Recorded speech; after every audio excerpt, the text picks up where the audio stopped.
If you are ever tired of seeing random YouTube short videos on your homepage and search, or you want to restrict your kit from long screen time, YouTube has now rolled out a feature to fix that. Let me show you how to disable YouTube Shorts completely.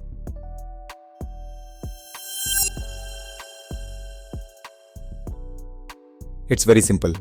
Open the YouTube app, go to your profile, tap Settings, then go to Time Management. Now click on Shorts Feed Limit and set it to 0 minutes. Now go back to your home page and refresh. You will no longer see YouTube Shorts on your home page or even in search results. YouTube has just started rolling out this feature in phases, so check if it's available in your country. Thanks for watching. If you like this video, give it a thumbs up and also subscribe if you are not.